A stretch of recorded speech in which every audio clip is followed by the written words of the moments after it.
Hi reception, thanks for joining us today for our second maths lesson of the week. Now this week we are learning about positional language. Can you remember what positional language is?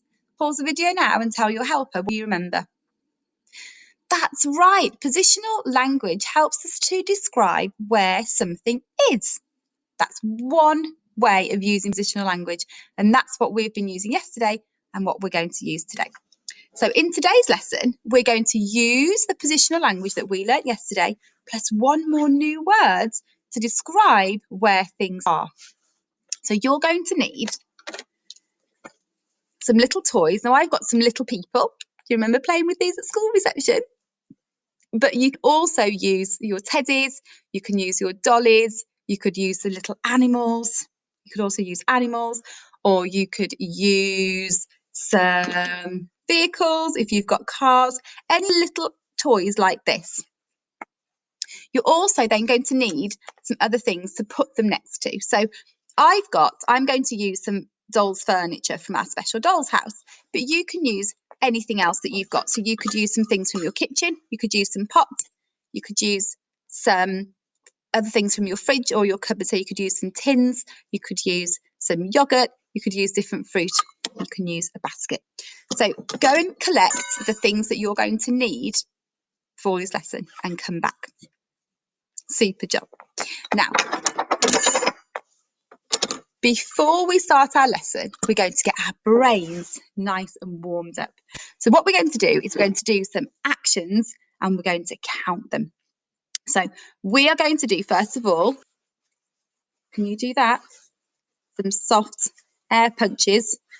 And we're going to do 12 of those. Are you ready? Let's go. 1, 2, 3, 4, 5, 6, 7, 8, 9, 10, 11, 12. Stop. Super job. Now this time we're going to move our head to the side like that, nice and gently. We're going to do that 11 times. So let's go. 1, 2, 3, 4, 5, 6, 7, 8, 9, 10, 11. Oh, I'm feeling a bit dizzy now, reception. Are you? And the last one that we're going to do is we're going to push our arms up to the ceiling.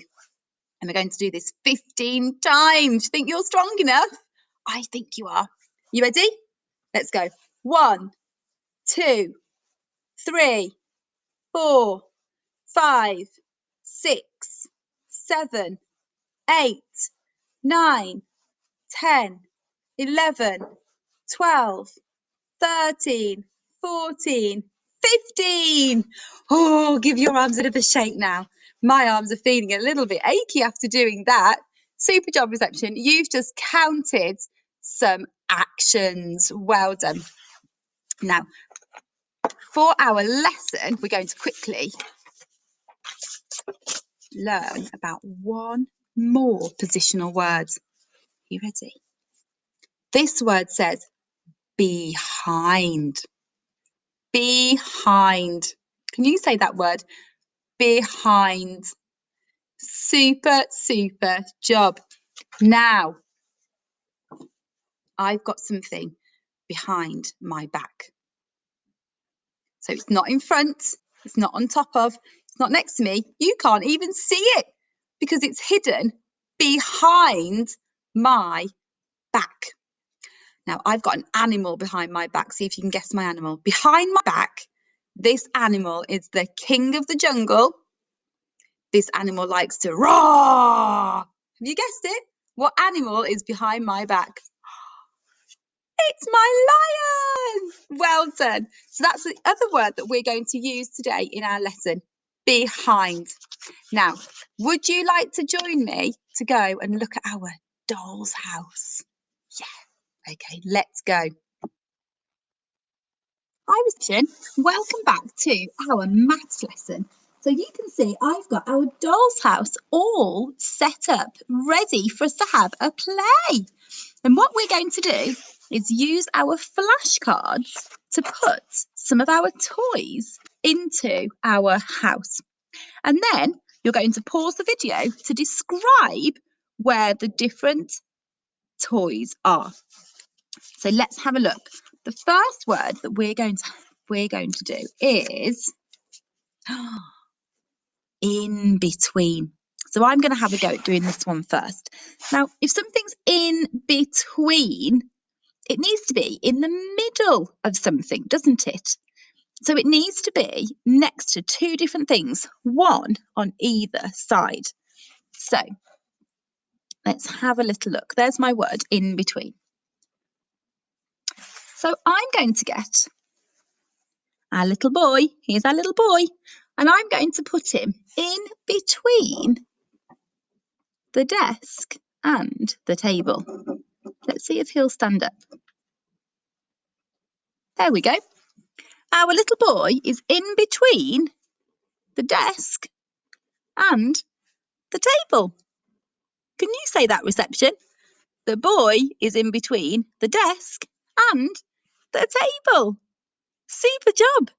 Now, can you see anywhere else that boy could go that was in between? Pause the video now and say where else I could put my little boy. Where could he go? Super job. Well, there's lots of places he could go in between the bed and the chair. Could he? In between the bed and the chair. Super job. I'm going to leave him there. He's in between the bed and the chair. Super. Oh, what have we got here? Our word is under. Under. So, what could I do for under? What would be a good place for him to go, for somebody to go underneath? Let's have a look who we're going to use. We're going to use our little toddler, our little baby. Where could he go that was underneath? What do you think? Could he go? Do you think he could fit underneath the bed? No, I don't think he could go underneath the bed. Where could he go underneath? Oh, could he go underneath the table? Let's have a look. Let's sit him down. Yes, he can go underneath the table, just like our Teddy did yesterday. Now, I'd like you to pause the video and say where else our little boy could go. Where could he go under? What else could he go underneath? Super job. So he could go underneath the desk. Look, he could crawl underneath the desk. There he is. He's gone underneath the desk. He's underneath. I wonder if he could fit underneath the chair. Should we have a go? Should we have a go? Oh, almost, but we can't fit his whole body under there. Let's put him back underneath our table. There we go. Super job. Now, let's see our next word. Ooh, our next phrase is on top of.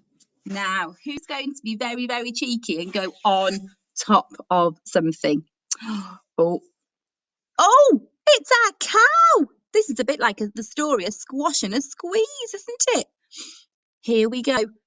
Where could our cow go on top of? Well, I think we've got lots of choices, haven't we? Maybe he could go on top of the table. And he could do a little dance on top of the table. Can you pause the video and say where else our cow could go on top of? Super. Let's see. He could go on top of the desk, couldn't he? He could go on top of the bed. Could go on the bed. He could go on top of the wardrobe at the back. Look, he's on top of the wardrobe. I think we should put him on top of the table, just like in the story, a squash and a squeeze. Super, super job. Let's have a look. Now we've got, next to. Next to. So who's going to come now? Let's see. Oh, we've got Nanny. Look, Nanny's here to go next to something. Where could Nanny go next to? Well, there's lots of things she could go next to. The wardrobe. She's next to it, look. She could go next to the chair. Maybe she's ready to have a little sit down and she's next to the chair. I'm going to leave her next to the chair. You can pause the video now and say where else she could go next to. Well done. She could go next to the desk. She could go next to the table. She could go next to the bed. I think we should keep her next to the chair over there. Super job. And now we've got at. Okay. So let's see, who have we got? We've got our other little child here. So we want to make sure that this child is at something. Oh, what we could do? What could we say? Could we say that he's at the bed? That doesn't sound right. Could we say he's at the chair? It doesn't sound right, does it? What do you think we could say? Oh, the table. Could we say he's at the table and we could sit him on top of the chair? Is he going to fit? Oh, look, our little boy is at the table. How fantastic. What a funny looking house this is. Super, super job. Now, we've got the word inside or in. Now, what could we say about all of the people and the cow in our house? That's right, we could say the people and the cow are inside the house, couldn't we? But I wonder if anyone could go inside anywhere else. Could you go inside the table? That doesn't sound right. Inside the chair? That doesn't sound right. Inside the desk? Oh, it just doesn't sound right. What could we do? Where could the mommy go inside as well as the house? Oh, could she go inside the wardrobe? Let's see. Can she go inside the wardrobe? Yes! The mummy's inside the wardrobe. How fantastic. And then we've got one more word that we learnt today. Behind. Now, behind is a good one if you're playing hide and seek, isn't it? And I think our lion wants to jump out on all our family and play hide and seek. So he wants to hide behind something. So what could he go behind? Well, let's see. He could go behind the table, couldn't he? But everyone might see him. He could go behind the bed. There he is. He's behind the bed. But everyone might see him. What about if we put him behind the wardrobe? He's behind the wardrobe, isn't he? There he is. He's hiding behind the wardrobe. Fantastic.